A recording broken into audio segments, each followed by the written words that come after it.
a.m., a swarm of 34 Ukrainian drones screamed toward their target at 300 miles per hour.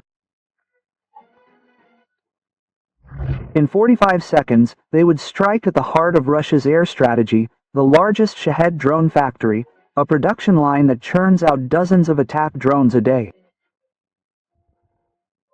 For weeks, Russia had celebrated the Valuiki factory as a symbol of its industrial might. Its defenses, a multi-layered network comprised of Nevo-M and Panzer S-1 systems, were considered a formidable multi-layered defense system. So confident were they that Russian commanders reportedly held barbecues outside the facility to celebrate the record production numbers. What they didn't know was that Ukrainian intelligence had been investigating them for 3 months. Analyzing more than 2,000 hours of satellite imagery, they found a single critical flaw. The inexperienced night shift crew operating the pier battery had a habit of seeing tiny, low-altitude radar returns like migrating birds. The plan was audacious: wait for the moon's haziest night, fly low, and look like a bird. The stakes were high. Success meant crippling 70% of the Shah's production, effectively blinding his aerial strategies for months.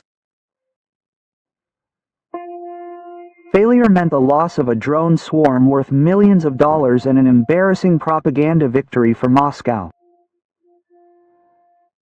But just as the plan was nearing completion, Ukrainian intelligence received a dire update. Russia had reinforced the facility with a new 96L6E mobile radar system, operated by an experienced crew ordered to shoot down anything that moved. So how did you infiltrate a newly repaired steel fortress with its only known weakness? At 3:17 a.m., 60 miles from the border, in a cramped mobile command vehicle, Ukrainian operators began their attack under the cold light of FPUPO monitors. Orders blared through their headsets, working in perfect harmony. Stay alive. Go, go, go. First came the killers, 34 drones. Ram 2X2s rose into the night, immediately dropping to 100 feet and using the thick Belgorod fog as natural cover, but they did not fly directly at their target. They were the second act in this play. The first act was completely deceptive. 10 more British-made B-Jet 80 drones streaked across the sky at high altitude, emitting a massive simulated radar footprint, equivalent to a fleet of Su-100s. This is the oldest trick in the book, making the enemy look left while you attack from the right. This symphony of mayhem was conducted by a custom I called Night Owl.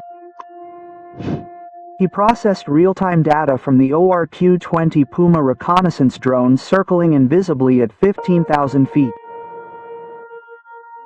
He factored in crosswinds blowing at 15 miles per hour and adjusted the flight path of every drone in the fleet accordingly.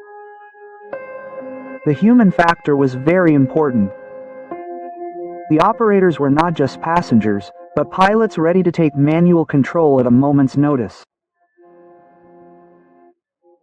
Angle 15. Watch the bloom on the radar, an operator shouted, his hands gripping the controls firmly.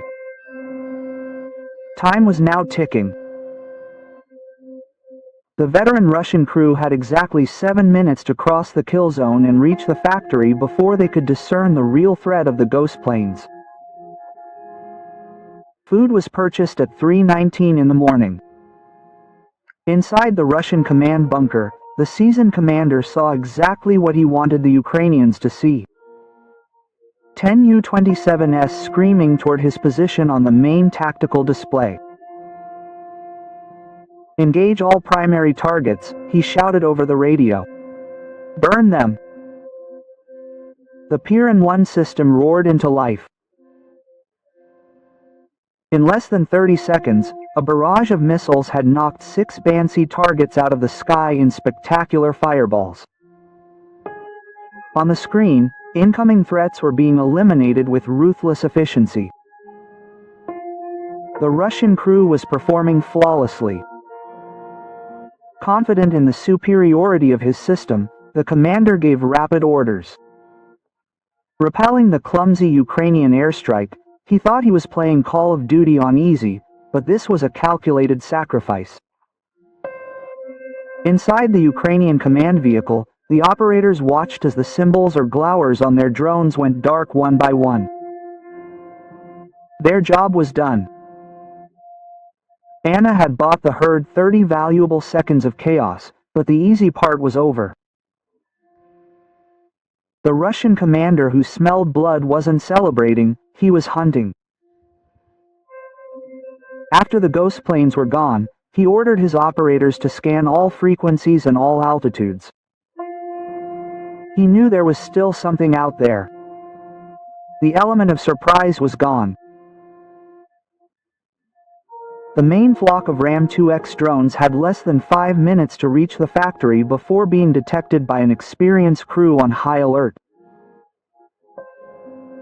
By 3:21 a.m., the Russian commander was furious.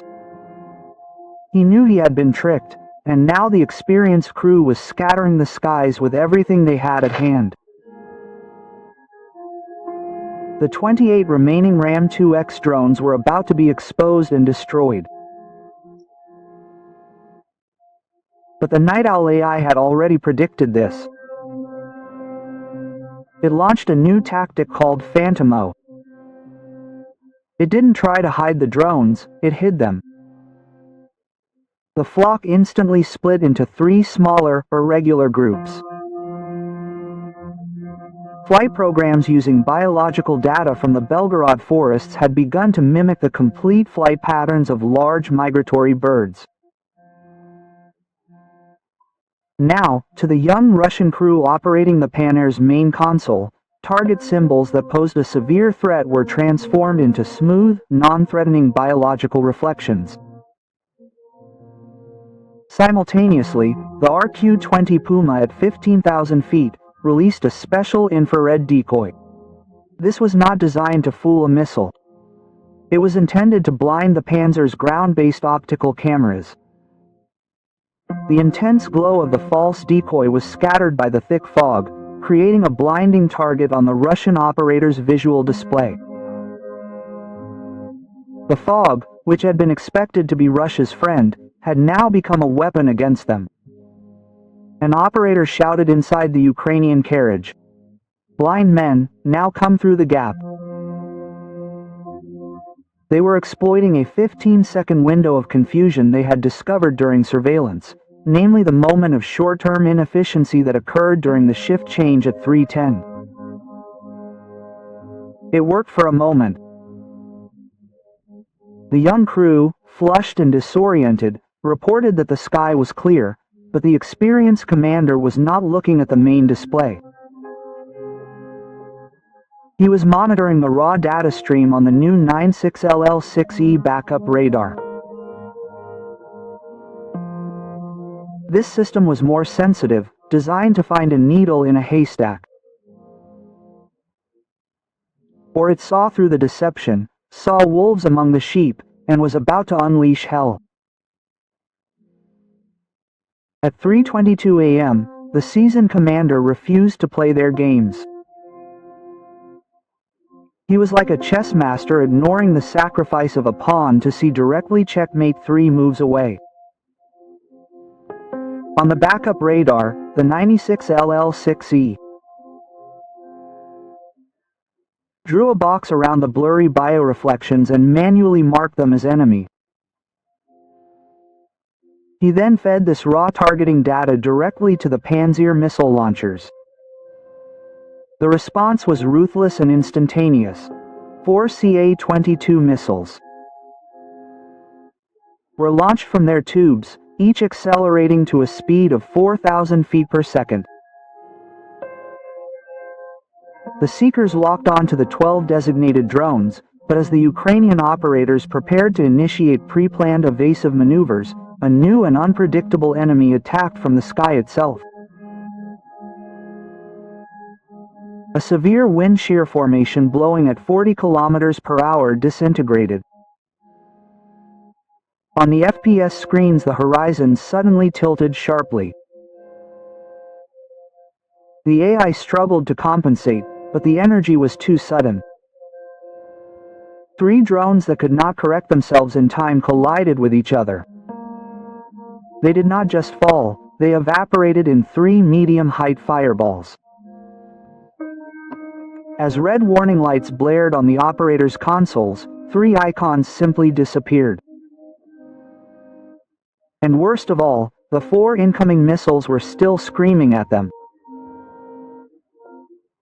They were now fighting on 2 fronts: in the air against Russian steel and from below against the raw, unpredictable force of nature. The commander's voice echoed through the Russian command channel with triumphant laughter. Their tricks were over, he declared. He was right. Their planned responses had run out. With nearly half of the remaining strike force about to be wiped out of the sky, the mission hung by a single frayed thread. At 3:23 seconds before 4 missiles struck, the mission was over. The plan had failed. The AI had exhausted its pre-calculated solutions. This was now in the hands of the operators, but they still had one last desperate card to play, a borrowed bit of American genius. Their Ram-2X was equipped with a miniature 050 flare, the same system used to protect F-16 fighter jets. This is not just a flare, it is an electronic lie. The drone emits a radar and thermal signature 100 times greater and more attractive than its own. This is the matador waving a huge red cape in front of a bull charging towards him. As the operators pressed the deploy button, 4 flares opened up behind the target drones. 4 SAW-22s, which had been fixated on what they thought was an easy target, suddenly saw a much more attractive target. Their internal logic made an instantly fatal decision. As they chased the phantom signals, they were violently shaken and exploded harmlessly 1,000 feet away in 4 enormous empty fireballs. Over the Russian command channel, the triumphant laughter had turned to stunned, furious silence. He was no longer a hunter, he was a spectator to a massacre. With the last threat eliminated, the Ukrainian operators gave their final orders. The flock split into 3 designated strike groups, 1 for the main assembly shop, 1 for the components warehouse, and 1 for the central control building. And the Nightbird AI, in a final act of brilliant opportunism, used the 25-mile-per-hour wind that had nearly destroyed them, like a gale, to accelerate the remaining drones into their final attack run. Every Russian defense had been breached, every ruse foiled. The path to the factory was now completely clear. The Ukrainian operators' final command was not a shout, it was a cold, silent approval. Weapons clear, send. The remaining 31 Ram-2X drones flew their final attack profiles. They not only landed, they became precisely guided. The GPS-in systems locked onto the factory coordinates with a margin of error of just 3 feet. The first drone not only slammed its 15-pound shaped charge into the roof of the main assembly shop, it also punched through the roof, punching through 6 inches of reinforced steel, and exploded directly above the Shahed 136's main production line.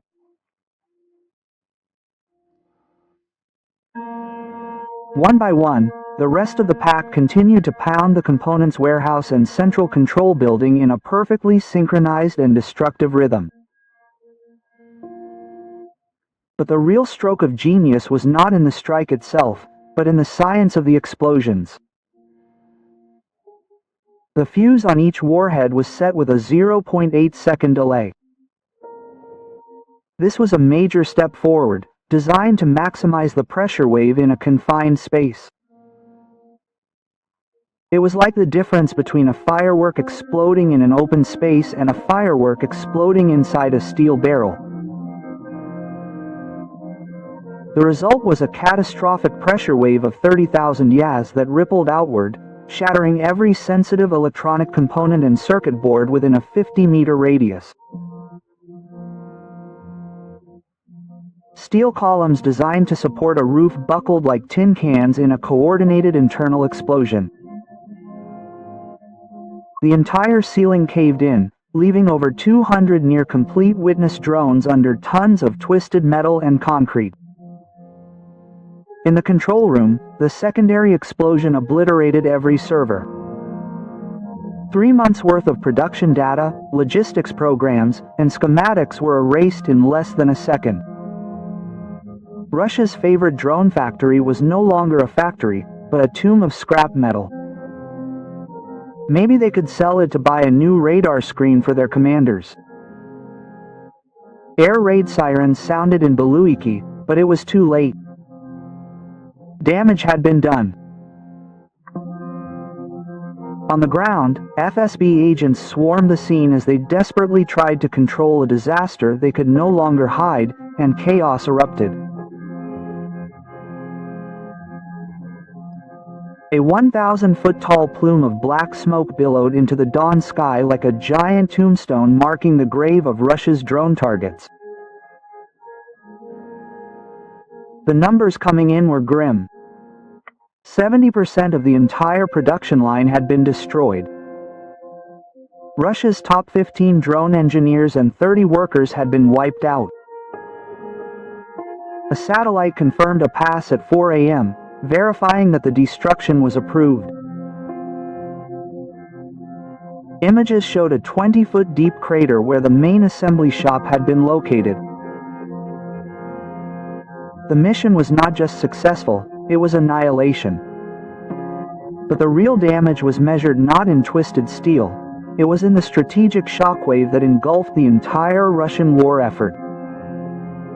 This was not just a raid, it was a decapitation blow. First, the production line that fed Russia's eyes in the sky was disrupted. Russian troops in Donetsk had relied on these Shahed for reconnaissance all along, but now they were flying blind.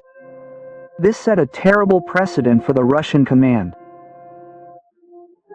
Coming just weeks after the Windy War Cascade attack, which crippled power grids on the Volga, this strike demonstrated that none of its high-value strategic assets were safe. The Ukrainians were no longer simply defending themselves, but reaching hundreds of kilometers deep into Russia and systematically dismantling its war machines piece by piece.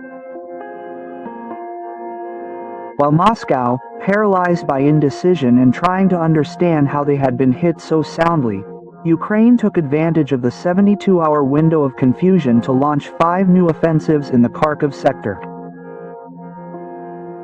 In the Kremlin, the question was not just about a ruined factory.